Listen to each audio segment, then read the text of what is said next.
Bible कहती जब Israeli लोग प्रार्थना कर रहे थे कि परमेश्वर हमें राजा की गुलामी से छुड़ा, क्योंकि वचन कहता है कि राजा ने उन्हें कठिन कठिन कामों से उनकी जिंदगी को दुखी कर दिया था, बोझ के नीचे उनकी जिंदगी को कर दिया था। और वचन कहता है कि वो परमेश्वर की भविष्यवाणी को याद करने लगे कि प्रभु ने कहा था कि 400 साल के बीतने के बाद मैं अपने लोगों को मिस्र से छुड़ा लूंगा। वो प्रार्थना करने लगे जब 430 साल बीत गए, जब भविष्यवाणी पूरी नहीं हुई, क्योंकि वो नहीं जानते थे कि कोई भी भविष्यवाणी अपने आप पूरी नहीं होती जब तक आप उस भविष्यवाणी के विषय में प्रार्थना नहीं करते या काम नहीं करते। इसलिए नए नियम में लिखा हुआ है कि भविष्यवाणियों को तुच्छ ना जाना जाए, और जो भविष्यवाणी तेरे विषय में की गई हैं उनके अनुसार तू एक अच्छी लड़ाई को लड़े। पौलुस ने अपने बेटे, अपने स्पिरिचुअल संत तिमुथियुस से यह कहा। इसका मतलब भविष्यवाणियां अपने आप पूरी नहीं होती जब तक कि उन भविष्यवाणियों के विषय में लड़ा ना जाए। और हमारी लड़ाई इंसानों से नहीं, किसी पार्टी से नहीं, किसी धर्म से नहीं, बल्कि शैतान से है। और हम परमेश्वर के सामने भी प्रार्थना में लड़ते हैं, जिस तरह याकूब लड़ा था और जीत गया था। तो वचन कहता है कि हमें प्रार्थना करना जरूरी है, और उन भविष्यवाणियों के विषय में जो हमारे लिए की गई हैं उनके लिए भी हमें लड़ना जरूरी है, यानी प्रार्थना में फाइट करना जरूरी है। तो वचन कहता है कि जब वो फंस गए वहां पर, उन्होंने प्रार्थना करनी शुरू की। जब उन्होंने प्रार्थना करनी शुरू की तो परमेश्वर ने अपने दास को भेजा, उन्होंने मूसा को भेजा। और बाइबल कहती है मूसा के वचनों के ऊपर जिन्होंने मन लगाया और यह विश्वास किया कि मूसा अपने आप से नहीं आया है, मूसा परमेश्वर की ओर से आया है, और जो परमेश्वर की ओर से ये वचन कहेगा हम उस वचन के ऊपर यकीन करेंगे और हमारी जिंदगी सेम नहीं रहेगी और हम गुलामी से छुड़ाए जाएंगे। वो गुलामी चाहे बीमारी की हो, वो गुलामी चाहे शैतान की हो, वो गुलामी चाहे मानसिक हो, डिप्रेशन की हो, वो गुलामी किसी भी तरह की हो सकती है आपकी लाइफ में। लेकिन वचन ये कहता है कि जब आप परमेश्वर के वचन को सुनते हैं और फैसला कर लेते हैं कि आज से मैं अपना दिल दिमाग परमेश्वर के वचनों के ऊपर लगाऊंगा, तो वचन कहता है वो गुलामी नहीं रहती। परमेश्वर आपको बंधनों से छुड़ाता है और गुलामी से छुड़ाता है। और उस वचन को जो उसने मूसा को दिया था और लोगों को छुड़ा लिया था, आज मेरा विश्वास है कि परमेश्वर जो वचन आपके लिए देने वाले हैं वो पूरी तरह से आपको और आपके परिवार को छुड़ा लेगा। इस मसीह जिंदगी में क्या सबसे ज्यादा जरूरी है, क्या है सबसे ज्यादा इंपॉर्टेंट हमारी लाइफ में? आज जितने क्रूसेड्स आज तक मैंने किए हैं, मैं one of the most important word मैं आज आप लोगों के लिए लेके आया हूं। कल रात से मैं परमेश्वर की प्रेजेंस में था, अपने परिवार के साथ नहीं था, और प्रभु से कह रहा था कि परमेश्वर तेरा आत्मा मुझ पे जाहिर करे कि तू अपने लोगों से क्या कहना चाहता है। तो वचन कहता है याकूब 5 उसकी 16 से 20 आयत में, इसलिए तुम आपस में एक दूसरे के सामने अपने अपने पापों को मान लो और एक दूसरे के लिए प्रार्थना करो जिससे चंगे हो जाओ। धर्मी जन की प्रार्थना के प्रभाव से बहुत कुछ हो सकता है। एलिया भी तो हमारे समान दुख सुख भोगी मनुष्य था, और उसने गिड़गिड़ाकर प्रार्थना की कि मेह ना बरसे, तो 3.5 साल बारिश यानी मेह नहीं बरसा। फिर उसने प्रार्थना की, आकाश से वर्षा हुई और भूमि फलवंत हुई। हे मेरे भाइयों, यदि तुम में से कोई सत्य के मार्ग से भटक जाए और कोई उसको फेर लाए, तो वह ये जान ले जो किसी भटके हुए पापी को फेर लाएगा, हर एक प्राणी को उस प्राणी को वो मृत्यु से बचाएगा और उसके पापों के ऊपर वो पर्दा डालेगा। सब बोलो आमीन। एक डेविड नाम का व्यक्ति जिसके अंदर इंडिया को बचाने का बोझ था, जब वो इंडिया में आया तो उसको भाषा नहीं आती थी, लेकिन वो एक बात जानता था कि वचन कहता है कि प्रार्थना के प्रभाव से बहुत कुछ हो सकता है। एलिया भी तो हमारे समान दुख और सुख भोगी मनुष्य था, क्योंकि जिनकी जिंदगियों से मिरेकल्स होते हैं या जिनकी लाइफ में मिरेकल होते हैं, लोगों को लगता है कि शायद ये आसमान से उतरा हुआ पुरुष है कोई, इसलिए इसके जब ये प्रचार करता है या ये प्रार्थना करता है, लंगड़े चलते हैं, शायद ये स्वर्ग से उतरा है। लेकिन वचन ये कहता है क्या फर्क था एक आम व्यक्ति में और एक एलिया में? एलिया भी तुम्हारे समान दुख सुख भोगी मनुष्य था, यानी उसके जीवन में दुख भी आते थे, उसके जीवन में तुम्हारी तरह सुख भी आते थे, लेकिन बाइबल कहती है कि वो तुम्हारे समान हमारे समान दुख सुख भोगी मनुष्य था, लेकिन जब उसने प्रार्थना की कि मैं ना बरसे तो मैं नहीं बरसा। अपने पड़ोसी को बोलो, ध्यान से सुन, आज तेरी जिंदगी बदलने वाली है। जब वो परमेश्वर का दास डेविड इंडिया में आया, उसे भाषा नहीं आती थी। उसने कहा कोई बात नहीं, अगर मुझे भाषा नहीं आती तो परमेश्वर तो मेरी प्रार्थना को सुन सकता है। वो कबीले में गया जहां लोग उसके खिलाफ हो गए। वो प्रार्थना करने लगा और उसने अपना जीवन प्रार्थना वाला कर लिया और घुटनों पे आकर रोज घंटों घंटों वो प्रार्थना किया करता था। एक दिन उस कबीले वाले ने सोचा कि ये फॉरेनर हमारे धर्म को बदलने के लिए आया है, जबकि वो ये नहीं जानते थे कि प्रभु यीशु मसीह धर्म को बदलने के लिए नहीं, वो जीवन को बदलने के लिए आए थे। लोगों ने देखा कि ये धर्म बदलने के लिए शायद आया है, तो बहुत से कबीले इकट्ठे होकर उसे मारने के लिए गए।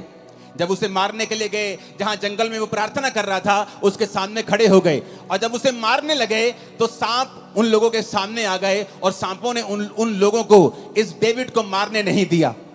डेविड बहुत लंबा समय नहीं जिया, जल्दी खुदा के पास गया, लेकिन उसकी सेवकाई एक प्रार्थना की सेवकाई थी।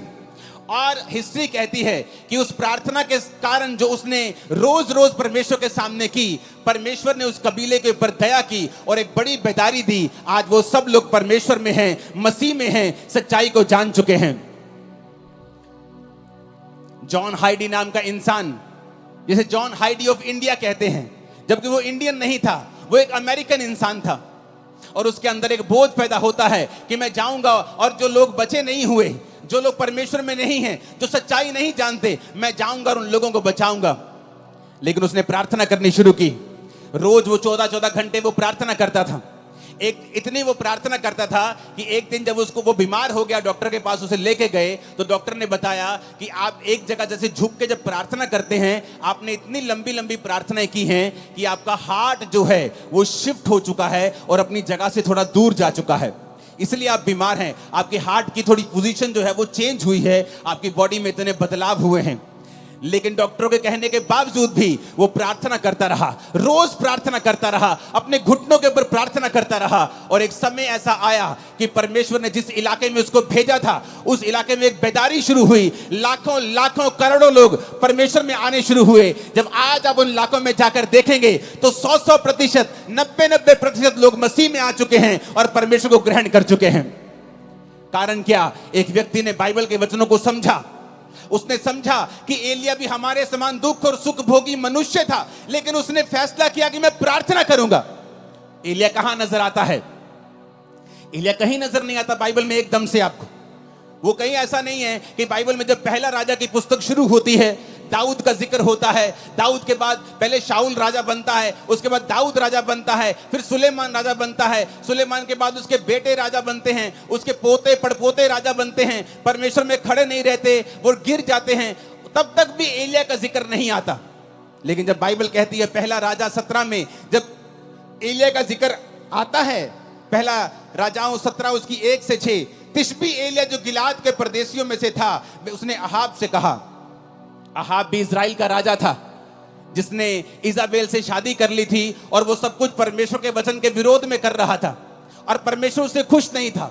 वचन कहता है कि एलिया एकदम से पहला राजा उस 17 में प्रकट होता है।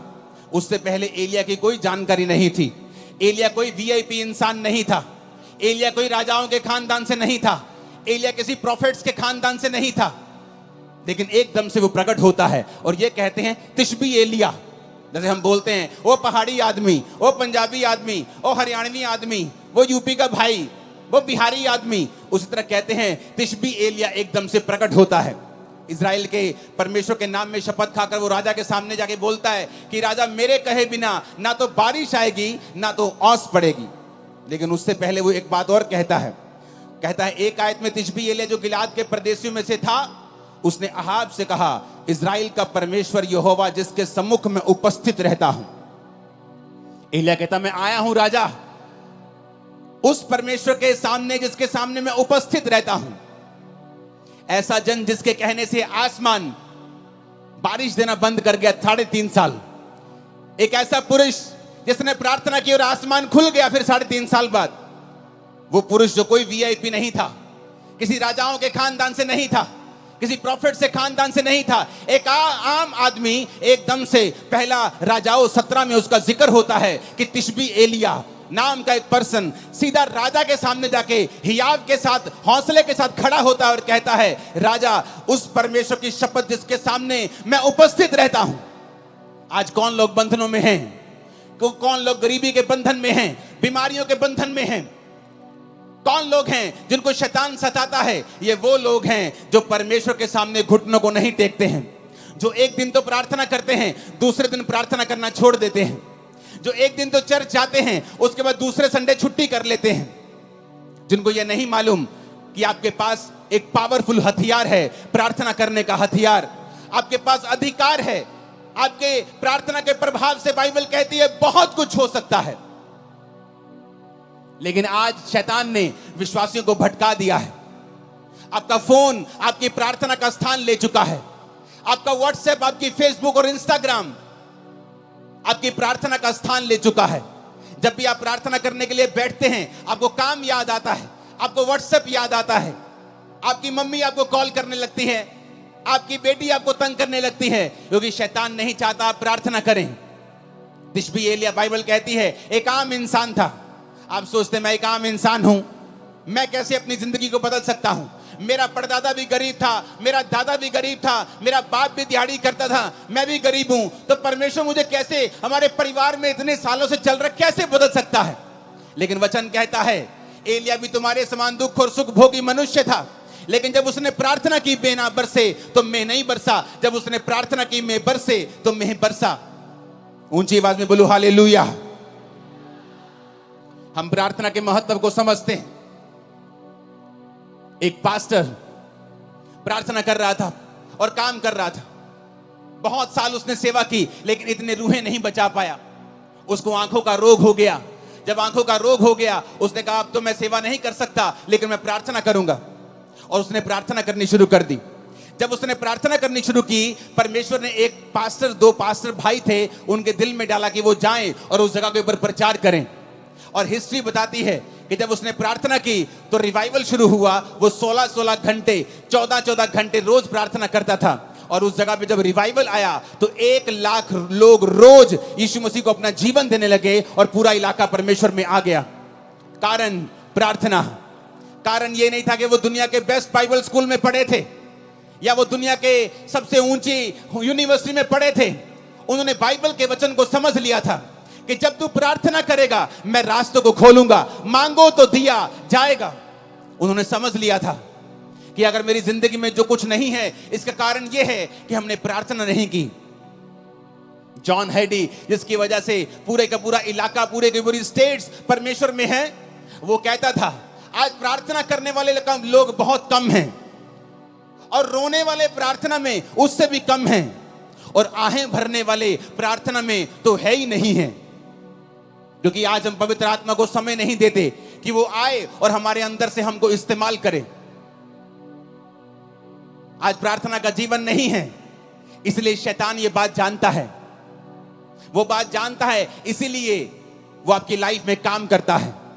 लेकिन वचन ये कहता है, अगर आप इस प्रार्थना की पावर को समझ जाएंगे, अगर आप समझ जाएंगे आपके पास एक अधिकार है और आप परमेश्वर से प्रार्थना कर सकते हैं, जब तक वो उत्तर ना दे तब तक प्रार्थना कर सकते हैं, आपकी लाइफ कभी भी सेम नहीं रहेगी।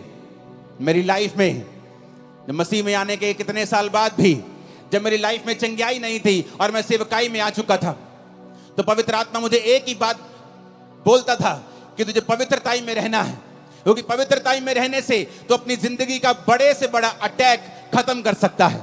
चाहे वो तेरे शरीर के ऊपर हो, तेरी आत्मा के ऊपर हो, तेरे फाइनेंस के ऊपर हो, तेरी सेवकाई के ऊपर हो। अगर तू पवित्रताई में चलेगा और गंदगी नहीं करेगा, व्यभिचार नहीं करेगा, चोरियां नहीं करेगा, तो परमेश्वर तेरी जिंदगी से बड़े बड़े बंधनों को तोड़ देगा। और दूसरा, पवित्र आत्मा ने कहा अगर तू प्रार्थना करेगा।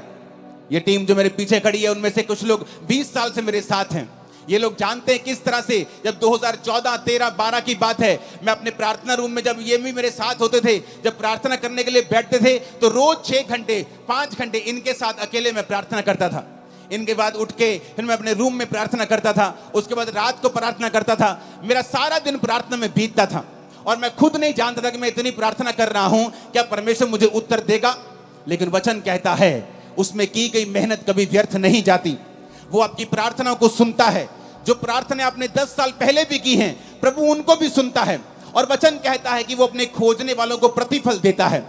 यानी कि जब आप प्रार्थना करते रहते हैं और उसके साथ परमेश्वर को खोजना नहीं छोड़ते, आप चर्च नहीं छोड़ते, आप फास्टिंग नहीं छोड़ते, बाइबल पढ़ना नहीं छोड़ते, आप संगति नहीं छोड़ते, तो परमेश्वर सारी प्रार्थनाओं का उत्तर देता है।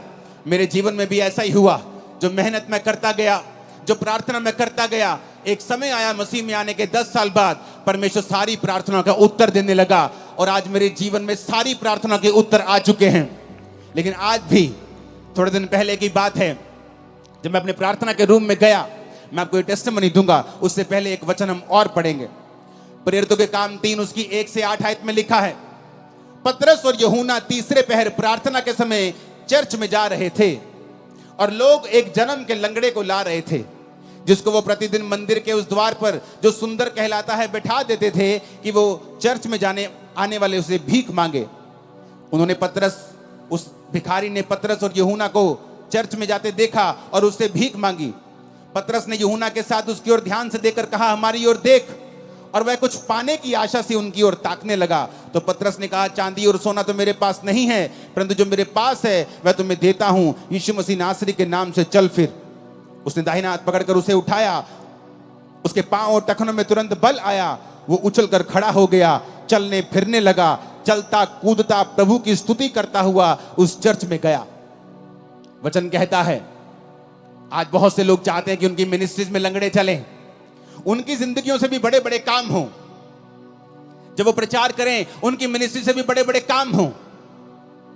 लेकिन अगर आप ध्यान से बाइबल पढ़ेंगे तो पतरस और यूहन्ना उस समय लंगड़ा चलाने के लिए या हीलिंग करने के लिए चर्च में नहीं आ रहे थे। वचन कहता है वो प्रार्थना करने के लिए चर्च में जा रहे थे। उनके लिए प्रार्थना इतनी इंपॉर्टेंट थी कि वो घर बैठ के प्रार्थना नहीं करना चाहते थे। वो ऐसे ही उठे कि तीसरा पहर है, चलो प्रार्थना करने के लिए वो घर से निकलते थे। प्रार्थना करने का एक इंपॉर्टेंस, एक महत्वता, एक बड़ा स्थान उनकी लाइफ में था। आज लोग कैसे प्रार्थना करते हैं? मोबाइल ऑन करके, टीवी ऑन करके, बच्चों के साथ कुकर के ऊपर दाल चढ़ा के, राजमा चढ़ा के, और साथ साथ में देखते भी रहेंगे कितनी सीटी हो गई। जैसी आपकी प्रार्थना है फिर वैसा ही रिजल्ट है। टूटी हुई प्रार्थना, बिना फोकस की प्रार्थना और टूटी हुई जिंदगी और टूटा हुआ रिजल्ट, चाहे वो सेवकाई में हो चाहे वो लाइफ में हो। इधर वो जा रहे हैं, कहां?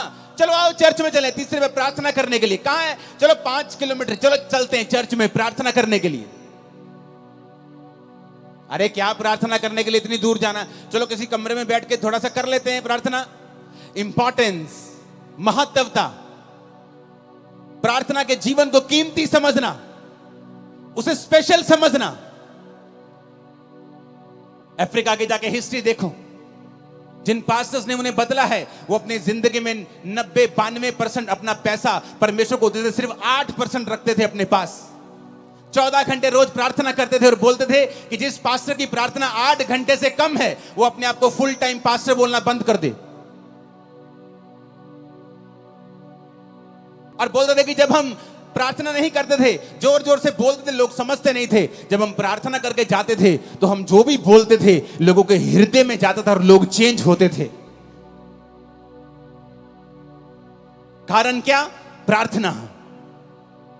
पतरस और यूहन्ना प्रार्थना करने के लिए जा रहे हैं। कोई लंगड़ा चलाने के लिए नहीं जा रहे, हीलिंग करने के लिए नहीं जा रहे, प्रार्थना करने के लिए जा रहे हैं। और रास्ते में लंगड़ा मिलता है, उनकी ओर देखता है और पैसे की आशा से, कुछ पाने की आशा से देखता है। वो कहता है भाई साहब पैसा तो मेरे पास नहीं है, हाँ चर्च का पड़ा होगा बहुत, लेकिन मेरे पास तो अपना नहीं है पर्सनल, मैं तुझे पैसा तो नहीं दे सकता, लेकिन वो दे सकता हूं जो तुझे सबसे अधिक चाहिए। यीशु मसीह नासरी के नाम से उठ और चल फिर। आप जानते लोगों ने इस मिरेकल के बाद पतरस और यूहन्ना को पकड़ लिया। कहते ये अनपढ़ और साधारण मनुष्य हैं, इनकी जिंदगी से इतना बड़ा काम कैसे हो सकता है? कुछ लोग बोले नहीं नहीं, अनपढ़ साधारण मनुष्य तो हैं पर ये यीशु के साथ रहे हैं। यीशु ने उन्हें 3.5 साल प्रार्थना करना सिखाया है, परमेश्वर के संग चलना सिखाया है, और वचन कहता है कि जब वो प्रार्थना करने के लिए चर्च में जा रहे थे तो रास्ते में लंगड़ा चलाया गया। इतना बड़ा मिरेकल हुआ कि पूरा स्थान चेंज हो गया। यरूशलेम में परमेश्वर के नाम का डंका बजने लगा। कारण प्रार्थना। ऊंची आवाज से बोलो प्रार्थना। नहीं, ऊंची आवाज में, सबसे ऊंचा बोलो प्रार्थना।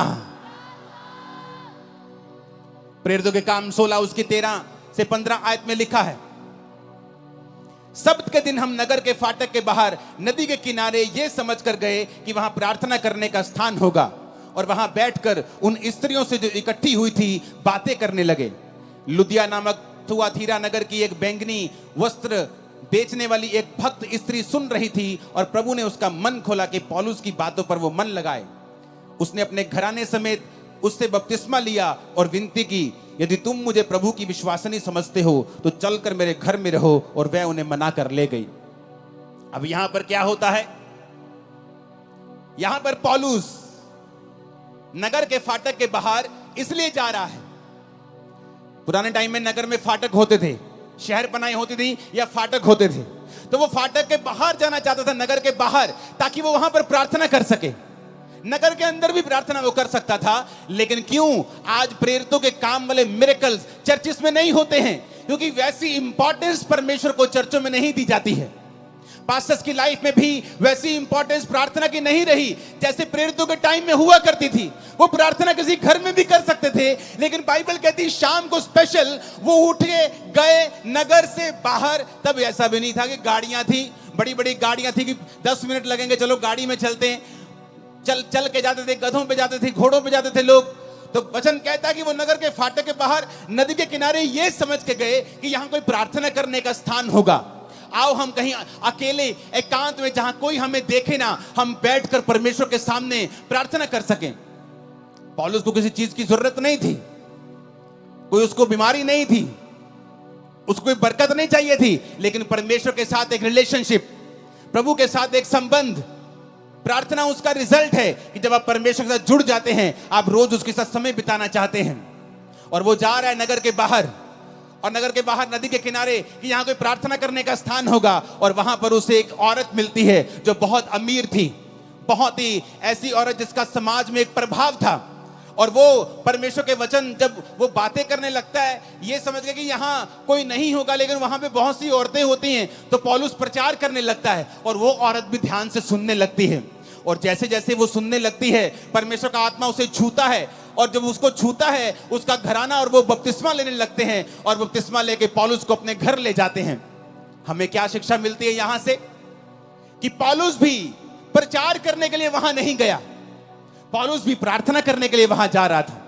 लेकिन जब वो प्रार्थना करने के लिए वहां जा रहा था तो वहां उसे प्रचार करने का मौका मिला। पतरस भी प्रार्थना करने के लिए चर्च में जा रहा था, लेकिन वहां उसे चंगाई करने का मौका मिला। तो हम क्या देखते हैं? वो सेवकाइयां जिनकी सेवकाइयों से ज्यादा हीलिंग्स होती हैं, और रूहें भी उन्हीं सेवकाइयों में बचती हैं जिन्होंने प्रार्थना को प्रथम स्थान दिया हुआ है, जिनकी जिंदगी में प्रार्थना प्रथम स्थान के ऊपर है। जो लंगड़ा चलाने के लिए प्रार्थना नहीं कर रहे, वो प्रार्थना करने के परमेश्वर के सामने उन्हें जाना है।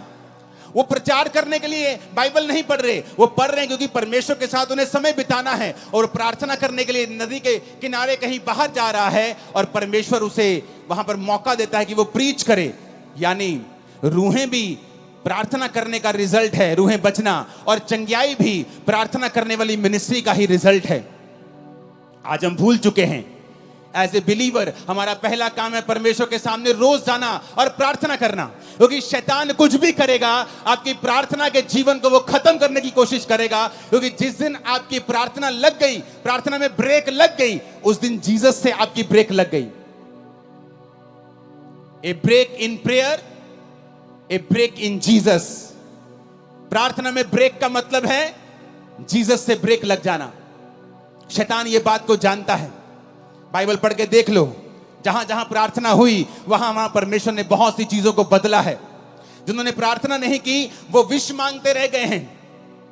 आपका परमेश्वर परमेश्वर है, वो जीनी नहीं है कि आप उस रगड़ेंगे और वो निकलेगा और आप कहेंगे मुझे ये चाहिए। वो परमेश्वर है, उसका वचन कहता है मांगो तो दिया जाएगा, ढूंढो तो तुम पाओगे, खटखटाओ तो तुम्हारे लिए खोला जाएगा। तुमने कंप्लेंट की है अपने पास्टर से, अपने पति की, कि ये नशा करता है, अपने बेटे की नशा करता है, लेकिन कभी प्रार्थना नहीं की। हाँ मैंने की है प्रार्थना। कितनी देर? आधा घंटा। एक बार की? अच्छा रोज की? हाँ मैंने 2 महीने की। उसके बाद मैंने प्रार्थना करनी बंद कर दी। मैं चर्च में भी कम जाती हूँ, कभी कभी जाती हूँ बड़ी मीटिंग में, लेकिन मैं पास्टर को रोज फोन करके तंग करती हूँ कि मेरे लिए, मेरे बेटे के लिए प्रार्थना करना। वचन कहता हर एक व्यक्ति अपना बोझ स्वयं उठाएगा। आपका पास्टर आपको वचन देगा, हाँ वो आपके बेटे के लिए प्रार्थना भी करेगा, लेकिन परमेश्वर ने आपकी ड्यूटी लगाई है, तू बच, तेरा घराना बचाया जाएगा। तू कैसे बचेगा, तू कैसे बचेगी अगर तेरी प्रार्थना जीरो है तो? एक आदमी को परमेश्वर ने कहा मैं तुझे इस्तेमाल करूंगा, इस जगह पे, इस नगर में, इस देश में तुझे इस्तेमाल करूंगा। वो चला गया। पवित्र आत्मा ने कहा प्रार्थना करनी पड़ेगी। प्रार्थना करता था रोज, क्योंकि उसको चर्च से पैसा नहीं लेना था, तो वो शाम तक काम करता था, शाम के बाद आता था और प्रार्थना करता था। जब कुछ साल रिजल्ट नहीं आया तो उसने फैसला किया कि अब मैं काम नहीं करूंगा, अब मैं सिर्फ प्रार्थना करूंगा। तो परमेश्वर ने उसका कुछ इंतजाम किया, कुछ रिटायरमेंट का इंतजाम किया, पैसों का इंतजाम किया कि वो 24 घंटे प्रार्थना कर सके, और वो लगातार उस देश के लिए प्रार्थना करने लगा। 7 साल के बाद जब वो लगातार प्रार्थना करने लगा, उस देश में एक लॉ पास हो गया, सारे वेश्या के अड्डे, सारी दारू की दुकानें बंद हो गईं, और देश के 99% लोगों ने परमेश्वर को ग्रहण कर लिया। उसकी इंटरव्यू हुई, लोग उसके पास आके पूछने लगे क्या किया आपने, आपने ऐसा क्या किया कि ये सारे लोग परमेश्वर में आ गए? उसने कहा आओ मैं तुम्हें दिखाता हूं। वो अपने प्रार्थना के कमरे में उन्हें ले गया, और लकड़ी का कालीन था, सॉलिड लकड़ी का, और उसमें घुटनों के निशान पड़े हुए थे। उसने कहा ये मेरा मूल्य है परमेश्वर के सामने, जो मैंने इन लोगों के लिए प्रार्थना की है, और परमेश्वर ने मेरी प्रार्थना को सुना है। आप अकेला प्रचार करेंगे बिना प्रार्थना के, बिना प्रभु की हुजूरी के, लोगों के हृदय कभी छिदेंगे नहीं। वो कभी परमेश्वर को ग्रहण नहीं कर पाएंगे, कभी परमेश्वर के वचन को समझ नहीं पाएंगे। आपको पवित्र आत्मा की फायर और ताकत चाहिए आपके प्रचार के पीछे, कि वो लोगों के हृदयों में जाए, और वो आज से वायदा करके जाए कि परमेश्वर आज से कुछ भी हो जाए, मैं रोज प्रार्थना करूंगा, घंटों घंटों प्रार्थना करूंगा, तेरी हजूरी में आऊंगा, और मैं आपको वायदा करता हूं अगले कुछ महीनों और सालों के अंदर अंदर वो आपको छुड़ाएगा और सबसे ऊंचे स्थान के ऊपर लेके जाएगा। वो आपकी बेइज्जती को पूरी लाइफ के लिए खत्म कर देगा। आपकी लाइफ में नई शुरुआत को वो देगा। आमीन। ऊंचा और खतरनाक वाला चाहिए चर्च। ऊंची आवाज में हालेलुया बोलो 7 बार, जरा ऊंची आवाज में।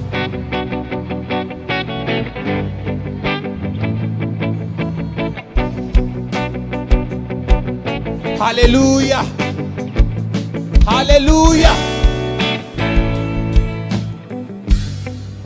अगर आप प्रार्थना नहीं करेंगे, हन्ना अपने पति से लड़ती थी रोज, मेरे बेटा क्यों नहीं, मेरे बच्चा क्यों नहीं है। वो कहता मैं क्या परमेश्वर हूं, मैं क्या खुदा हूं, मेरी दूसरी पत्नी के है, अगर तेरे नहीं, तब 1 से ज्यादा शादियां होती थी पुराने नियम में। उसने कहा अगर तेरे नहीं है तो मैं क्या कर सकता हूं, क्या मैं परमेश्वर हूं? अगर परमेश्वर ने तेरी कोख को बंद कर दिया है तो मैं क्या कर सकता हूं। उसका रोना उसको बच्चा नहीं दिला पाया। रोज रोती थी, बच्चा नहीं हुआ। रोज कर लाती थी, कंप्लेंट भी करती होगी, परमेश्वर को ताने भी मारती होगी, कुछ नहीं हुआ। एक दिन हन्ना ने फैसला कर लिया। पहला शमूएल 1 उसकी 9 से 20 आयत में लिखा है कि हन्ना एक दिन परमेश्वर के घर में गई और वहां प्रार्थना करने लगी। और प्रार्थना कैसी की? दिल से, टूटे हुए मन के साथ, क्योंकि वचन कहता है वो टूटे और पिसे हुए दिल को कभी तुच्छ नहीं जानता। उसने परमेश्वर से प्रार्थना की कि परमेश्वर अगर तू अपनी दासी के दुख की ओर दृष्टि करे और मेरे को बेटा दे, तो मैं तेरे भवन में वो बेटा तेरी सेवा के लिए दे दूंगी। और उसके होंठ हिलते थे, क्योंकि वो पूरे मन से प्रार्थना कर रही थी, आंसुओं के साथ। लेकिन सुन नहीं रहा था वो क्या कह रही है। उस घर के सेवक ने समझा कि ये नशे में है। उसने कहा ए औरत, अपना नशा छुड़ा, अपना नशा छोड़ दे, क्या वक वक बुड़बुड़ कर रही है तू। उसने कहा मैं नशे में नहीं आई हूं प्रभु के दास, मैंने जो कुछ भी अब परमेश्वर को कहा है बहुत ही शोकित और कुड़ाई जाने के कारण कहा है।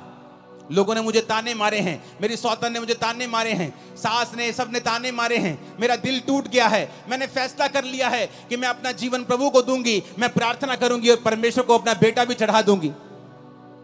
आपका एक फैसला प्रार्थना करने का, आपका एक फैसला सेवा करने का, आपका एक फैसला पवित्रताई में चलने का, आपकी पूरी लाइफ की बेइज्जती को बड़ी इज्जत में चेंज कर देगा। मैं भविष्यवाणी कर रहा हूं। आपकी सेवकाई को पूरी तरह से बदल देगा, मैं भविष्यवाणी कर रहा हूं।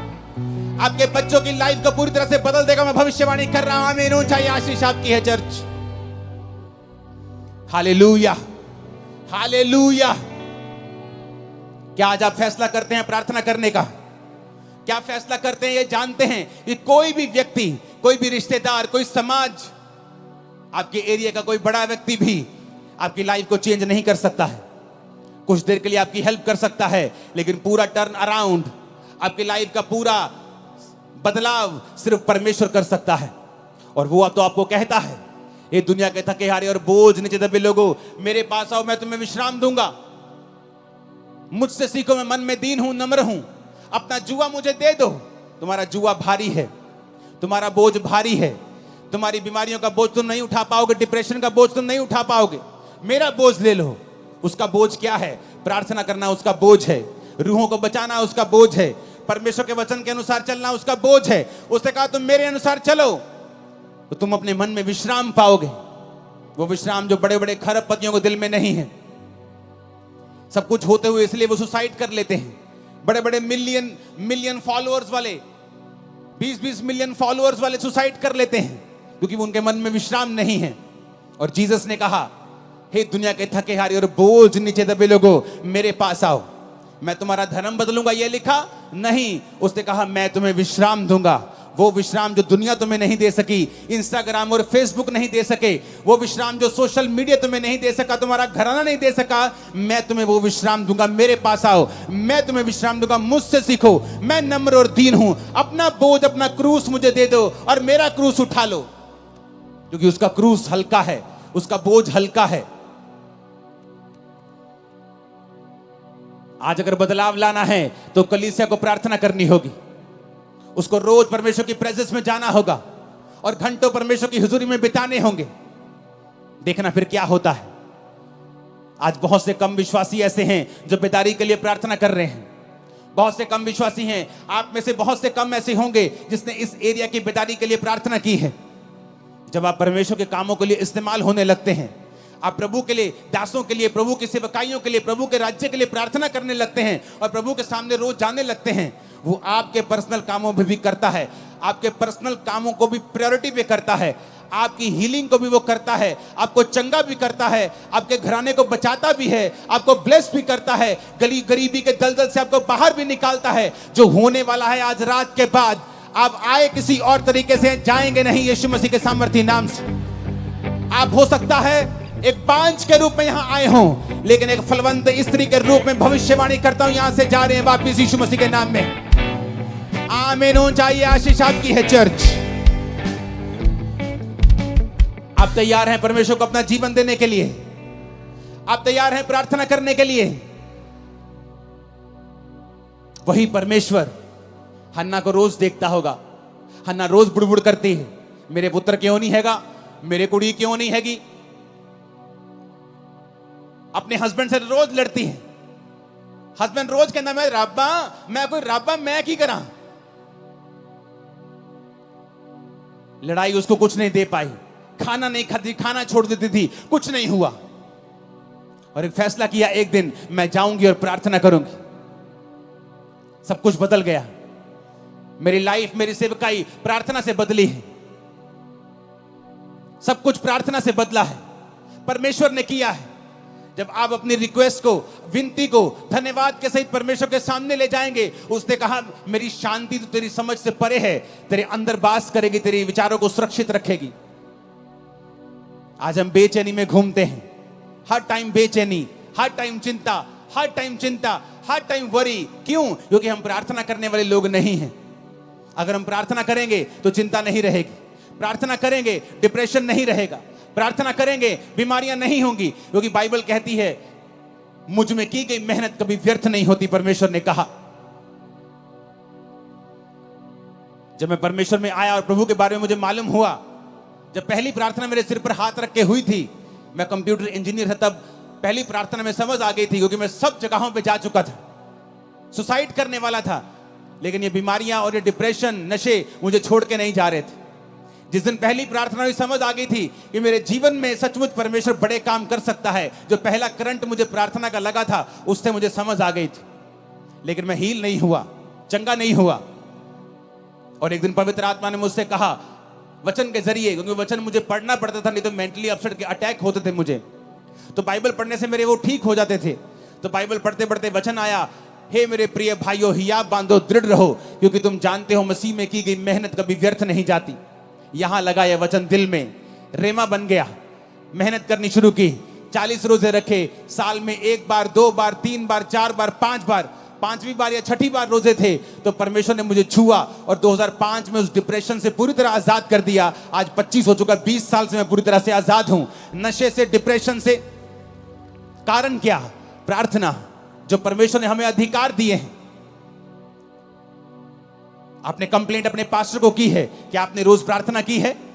आपने 2 महीने करके बंद कर दी, आपने लगातार प्रार्थना नहीं की। आपको वचन के ऊपर खड़े होना होगा जब अगर आप चाहते हैं रिजल्ट आए तो।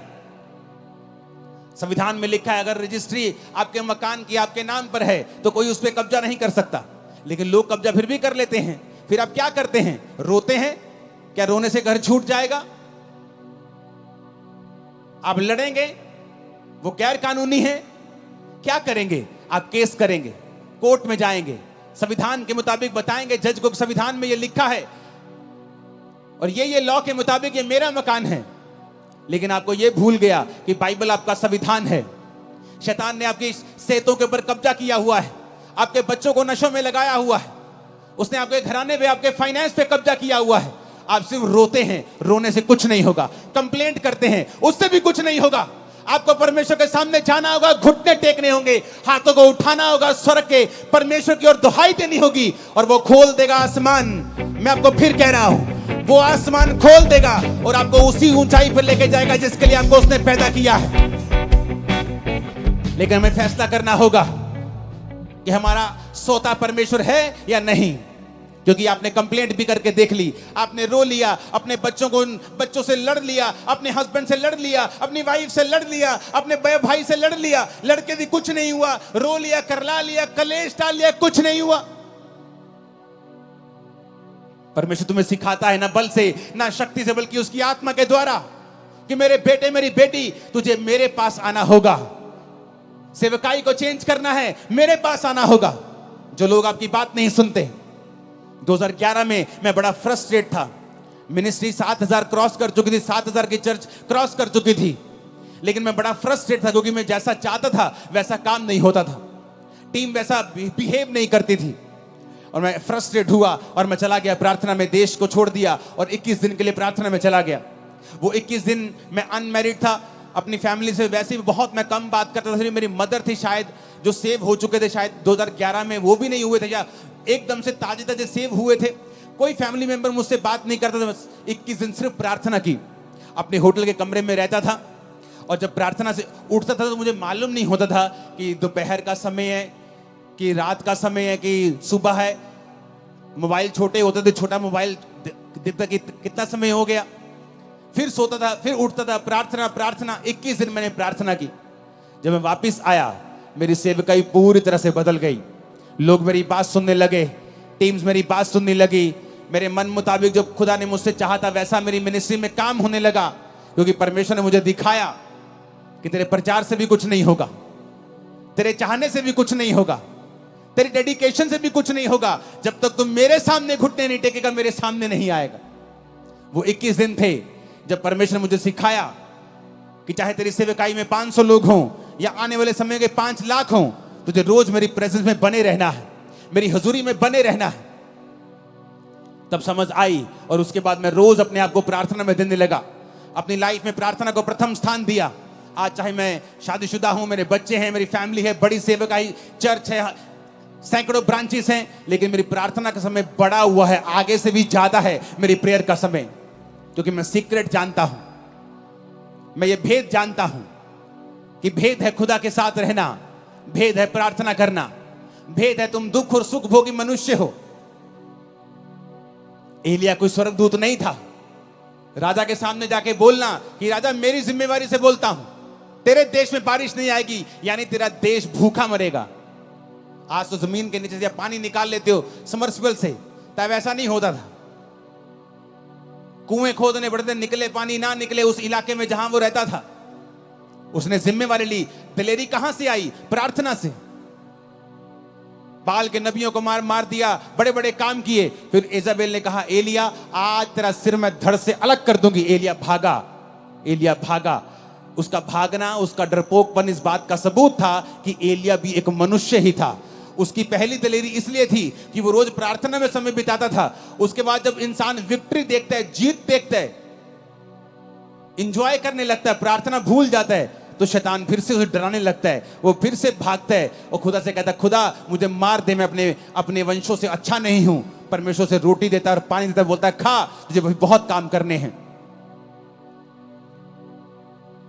यानी एलिया भी स्वर्गदूत नहीं था, नहीं तो वो भागता थोड़ी उस राजा से डरा नहीं, राजा की वाइफ से डर गया। वो प्रार्थना, प्रेयर्स। जब बड़े बड़े क्रूसेड्स होते हैं, लाखों लोग आते हैं क्रूसेड्स, लोग बोलते हैं अगले दिन आओ एंजॉय करते हैं, चलो आनंद मनाते हैं। हाँ, आनंद करो, कोई बात नहीं, लेकिन अगली मीटिंग के लिए मुझे फिर खुदा की प्रेजेंस में ही जाना है, क्योंकि पिछले मसे से मैं अगला संडे नहीं चला सकता हूं। मैं अपने सोर्स को समझता हूं, अपने सोते को समझता हूं कि वो परमेश्वर है। जिस दिन आप ये समझ जाएंगे कि सब बातें परमेश्वर की ओर से होंगी। आप पौलुस को पढ़ के देखो, जब वचन कहता है कि उस औरत ने बपतिस्मा लिया, उसके घराने ने बपतिस्मा लिया, उसके बाद पढ़ के देखो क्या हुआ। अगर आप 16 से लेकर 40 आयत तक पढ़ेंगे प्रेरितों के काम की, आपको मालूम होगा उसके बाद पौलुस की जिंदगी में बहुत से रास्ते परमेश्वर ने खोले। बड़ी जगहों के ऊपर वो गया सुसमाचार सुनाने के लिए, और आगे के आगे वो चलता गया। क्यों? उसकी जिंदगी जो थी वो प्रार्थना वाली जिंदगी थी। जब आप प्रार्थना वाली जिंदगी आपकी होती है, आगे के बाद आगे रास्ते खुलते जाते हैं। आप प्रार्थना बंद कर देते हैं, आप उस लेवल पर स्टक हो जाते हैं, अड़ जाते हैं, खड़ जाते हैं। जैसे पानी बहता हुआ रुक जाता है तो फिर वो स्मेल करता है, बहता पानी स्मेल नहीं करता है। आप पढ़ो पौलुस को, सिर्फ ये मिरेकल नहीं हुआ रूहें बचाने का, आगे भी बहुत से मिरेकल्स उसकी सेवकाई में हुए, क्योंकि वो प्रार्थना करने वाला जन था। उसको मालूम था कि मेरा सोर्स जो है वो परमेश्वर है। ऊंची आवाज में कहो आमीन। आप पढ़ो अपनी बाइबल को, रोज देखो कि कब कब प्रार्थना हुई है और कहां कहां प्रार्थना का रिजल्ट उनकी लाइफ में कैसा आया है। आप फिर समझ जाएंगे दुनिया की बड़ी बड़ी बेदारियां प्रार्थना से शुरू हुई। ये आज भी जो लाखों लोग यहां बैठे हैं, ये भी प्रार्थना का ही नतीजा है जो लोगों ने की है कि यहां बेदारी आए। हालेलुया। अगर आप वहां पे देखेंगे तो उसके बाद 16 आयत से, प्रेरितों के काम 16 उसकी 16 आयत से एक दुष्ट आत्मा को पौलुस निकालता है। जब वो जा रहा था, जो भविष्यवाणी करती थी, फेक थी। उसके बाद पौलुस और सिलास को पकड़ लिया जाता है और बंदी गृह में बंद कर देते हैं। वहां भी वो प्रार्थना और धन्यवाद करते हैं। वहां का दरोगा, वहां के लोग जब भूकंप देखते हैं उस जेल में और परमेश्वर छुड़ा लेता है, उनको भी वहां बचाता है। देखो कितने मिरेकल जुड़े हुए हैं इसी घटना के साथ। कैसे हुए? प्रेयर्स के कारण, कि वो जानते हैं अगर हम प्रार्थना करेंगे तो स्वर्ग खुलेगा। प्रभु यीशु मसीह उससे ऊपर तो कोई नहीं है, लेकिन वचन कहता है 12 चेले चुनने से पहले प्रभु यीशु मसीह ने सारी रात प्रार्थना की। अगर वो परमेश्वर है तो फिर प्रार्थना करने की क्या जरूरत है? उस सब मालूम है, लेकिन बाइबल कहती है वो संपूर्ण मनुष्य भी था और संपूर्ण परमेश्वर भी था, इसलिए उसे मनुष्य का पुत्र भी कहा जाता है और परमेश्वर का पुत्र भी कहा जाता है। सारी रात प्रार्थना की। कल आपकी बेटी का रिश्ता होने जा रहा है। आज रात को आप क्या कर रहे हैं? आप टीवी देख रहे हैं। कल आपने बड़े इंपॉर्टेंट काम के लिए जाना है। आज रात आप क्या कर रहे हैं? आप व्हाट्सएप पे हैं, आप इंस्टाग्राम पे रील्स देख रहे हैं। जिसकी तो रील्स देख रहे हैं उसको तो पैसे मिल रहे हैं, जिसको तो यूट्यूब पे आप फॉलो कर रहे हैं उसको तो पैसा मिल रहा है। आपको क्या मिल रहा है? इतने वेले मत बनो कि तुम अपने वैल्यू को, अपने टाइम की वैल्यू को पहचान ना सको। जो आज दुनिया में जिन्होंने कुछ किया है, उनके 4 हाथ और 2 दिमाग और 4 आंखें नहीं है। हमारी तरह 2 आंखें और 2 हाथ और 1 दिमाग ही है। अपने समय का सदुपयोग करो, उसे परमेश्वर में इन्वेस्ट करो, लगाओ उसे परमेश्वर में, और आप अच्छा समय काटने वाले हैं। मैं भविष्यवाणी करके जा रहा हूं, अच्छा समय मुकेरिया चर्च आप काटने वाले हैं। आमीन ऊंचा चाहिए। हालेलुया। पढ़ो बाइबल, देखो क्या हुआ है प्रार्थनाओं के बाद।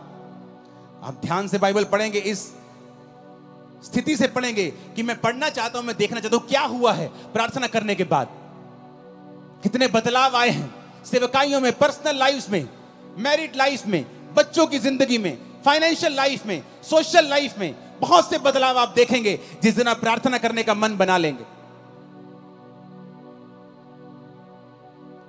मैं करता जी, मैं नहीं करता जी प्रेयर, मेरी वाइफ बहुत करती प्रेयर। और वचन क्या कहता है कि आदमी को लीड करने के लिए चुना गया है। जब आदमी, घर का आदमी लीड नहीं करेगा, वो घर कहीं नहीं पहुंचेगा। औरत को जो आदमी लीड कर रहा है उसे संभालने का मसा दिया गया है। आज अगर इस सेवकाई में सैकड़ों ब्रांचेस हैं, उन्हें संभालने वाला मैं नहीं हूं, मेरी वाइफ है। स्पिरिचुअल सेवकाई करने वाला, प्रोटोकॉल बनाने वाला, दर्शन दिखाने वाला, आगे लेके जाना है, वो मेरा काम है। प्रभु क्या चाहता है, क्या बनाना है, नया क्या करना है, वो मेरा काम है। लेकिन जिस घर का आदमी प्रार्थना में नहीं होगा, यानी उस घर का अगुआ डेड है, तो फिर जो उस घर में है बस वाइफ वही संभाल के रखेगी। अगर वो उसके पास 200 है तो वो 200 को संभाल के रखेगी, 500 है तो 500 को संभाल के रखेगी, क्योंकि तुमने परमेश्वर से अगुवाई नहीं पाई है कि तुम आगे बढ़ सको। तुम आगे बढ़ोगे, तुम्हारी वाइफ उसे संभाल के रखेगी, पर तुम आगे तब बढ़ोगे जब परमेश्वर तुम्हारी आंखें खोलेगा और तुम्हारी अगुवाई करेगा। अब्राहम ने जब हाजिरा को निकाल दिया, इस्माइल को निकाल दिया, तो हाजिरा एक जगह जब रोटी पानी खत्म हो गया तो रोने लगी, और रोने लगी तो परमेश्वर ने कहा हाजिरा मत रो, क्योंकि मैंने उस लड़के की प्रार्थना को सुना है। उसने कहा, उसने ये नहीं कहा हाजिरा तेरे रोने को मैंने देखा है। स्वर्गदूत कहता तेरे को नहीं देखा मैंने, तू रोना परमेश्वर को हिला नहीं सकता। नहीं तो हॉस्पिटल में हर एक मर्द औरत जिसका आज एक लौता बच्चा है, जिसकी माँ बाप आज हॉस्पिटलाइज बेड पे हैं, आईसीयू में, सब रोते और खुदा उनको चंगा कर देता। रोना प्रभु को हिला नहीं सकता है, विश्वास उसको हिलाता है। उसने कहा स्वर्गदूत ने, क्यों रो रही है? मेरे पास पानी नहीं, मेरे पास रोटी नहीं, हम मर जाएंगे। उसने कहा परमेश्वर ने उस लड़के की प्रार्थना को सुना है। क्यों? क्योंकि वो लड़का अब्राहम के साथ रहता था। अब्राहम, उसका बाप, उसको प्रार्थना करनी आती थी अब्राहम को। वो अपने बाप को जानता था, बाप को प्रार्थना करते देखता था, रिजल्ट भी आते थे, वो देखता था। इसलिए जो लोग आज ऐसी चर्चों में जाते हैं जहां प्रार्थना का महत्व है, जो जीवित चर्चिस हैं, उनकी जिंदगियां बदलनी शुरू हो जाती हैं, क्योंकि वो अपने अगुओं को उस तरह से प्रार्थना करते देखते हैं। लेकिन जिन पास्टर्स की खुद प्रेयर नहीं है, आप भी अंधे और आपके लोग भी अंधे, आप भी भटक रहे हो, आपके लोग भी भटक रहे, आप भी दुखी, आपके लोग भी दुखी। तो उस दूत ने कहा परमेश्वर ने तेरे बेटे की प्रार्थना को सुना है, उसके आंसू देखें, उसकी प्रार्थना को सुना है। और पास में एक कुआं दिखाई दिया, उसकी आंखें लिखा खोल दी, यानी चंगाई उसके पास थी। लेकिन जब आंखें बंद होती हैं आपको कुछ नजर नहीं आता है। हल आपके पास ही पड़ा होता है, नजर नहीं आता। सालों साल घर में दबा रहता है, नजर नहीं आता। जिस दिन आप यहोवा को पुकारते नजर आता है। आज मैं प्रार्थना करता हूं, यहोवा आपकी आंखों को खोल दे और आपको हल नजर आए यीशु मसीह के सामर्थ्य नाम में। यीशु के नाम में हल नजर आए आपको, यीशु के नाम में। आमीन हो चाहिए, आशीष हमारी है चर्च। आप मेरी बात को समझ रहे कि नहीं? हल नहीं होगा। आपकी आंखों के सामने एक कुआं होगा और आपकी आंखें बंद होंगी। आप कभी कुएं के खब्बे, कभी कभी कुएं के सज्जे, कभी आप सीधा नहीं जा पाएंगे। क्यों? आपकी प्रार्थना जीरो है, आपका परमेश्वर के साथ कोई संबंध नहीं है। अब्राहम ने कहा अपने नौकर को, जा और मेरे बेटे के लिए एक बहू लेके आ। जाके वो प्रार्थना करता है। उसे मालूम था इट इज इम्पॉसिबल कि मैं एक अच्छी लड़की ले जाऊं, इट इज इम्पॉसिबल। प्रार्थना करता है, हे पिता, ऐसी लड़की जो मुझे पिलाए, मेरे ऊंटों को पिलाए, ऐसी लड़की भेज। और परमेश्वर भेजता है। क्यों? प्रेयर। हर ग्रेट आदमी जानता है प्रेयर उसका राज है, उसका सीक्रेट है। आपकी लाइफ में प्रेयर नहीं है, आपकी लाइफ में कुछ नहीं है। फिर आप टाइदर हो सकते हैं, चर्च के फाइनेंशियल सपोर्टर हो सकते हैं, लेकिन परमेश्वर की निगाह में आपकी बहुत बड़ी वैल्यू नहीं है। अगर आपका फेसबुक अकाउंट आपको प्रार्थना करने से रोक रहा है, यहीं डिलीट करके जाना। खोल लेना जाके 50 दिन बाद जब प्रार्थना सेट हो जाए। खुदा ने कहा ऐसा इंसान जो तुम्हें काना करता है, कहता तू काना होके परमेश्वर के राज में प्रवेश कर लेना। ऐसा ना हो कि 2 आंखें रख के तू नरक में चला जाए। फेसबुक अकाउंट रखने का कोई प्रॉब्लम नहीं, लेकिन अगर वो प्रार्थना खत्म कर रहा है तो डिलीट कर दो और प्रार्थना में चले जाओ। ऐसी हर चीज को खत्म कर दो। काना होके प्रवेश कर लो, लंगड़ा होके प्रवेश कर लो, एक टांग के साथ लंगड़े होके चले जाओ, लेकिन चले जाओ। जो सही है उसे अपना लो। आज लड़ाई है अपनी फैमिली से, बहू से, सास से, माफ कर दो आज, नहीं तो प्रार्थना नहीं कर पाओगे परमेश्वर के सामने। और लेकिन अगर आज आपने इस वचन को सुन के जो खुदा ने मुझे दिया है, मैं अपने आप से नहीं कह रहा हूं, और आपने प्रार्थना करने का, प्रभु के साथ जीने का मन बना लिया, मैं आपको बता रहा हूं, आपकी इज्जत की जाएगी, आप ऊंचे किए जाएंगे, आप चंगे किए जाएंगे, आप आजाद किए जाएंगे, आप ब्लेस किए जाएंगे यीशु मसीह के सामर्थ्य नाम में। आपकी लाइफ सेम नहीं होगी, आप बड़े देशों में होंगे, बेस्ट जगहों के ऊपर आप होंगे, आपका घराना यीशु मसीह के नाम में आशीषित होगा। आमीन। ऊंचाई आशीष हमारी है चर्च। तो जय मसीह की, मैं जतिन बब्बर और आप देख रहे हैं मसीह परिवार चैनल। जैसे कि आप सब जानते हैं कि मैं इस चैनल पे प्रभु के अलग अलग दासों की वीडियोस डालता हूं, तो अगर आपको हमारा चैनल अच्छा लगता है तो आप इस चैनल को ज़्यादा से ज़्यादा सब्सक्राइब जरूर करें, ताकि आप प्रभु के वचन को सुन सके। वीडियोस को ज़्यादा से ज़्यादा शेयर करें, ताकि जिन लोगों तक वचन नहीं पहुंचा उन तक भी वचन पहुंच सके। सबको जय मसीह की। एक बार मैं आपसे दोबारा कहूँगा कि इस चैनल को सब्सक्राइब जरूर करें और वीडियोस को ज़्यादा से ज़्यादा शेयर करें। जय मसीह की।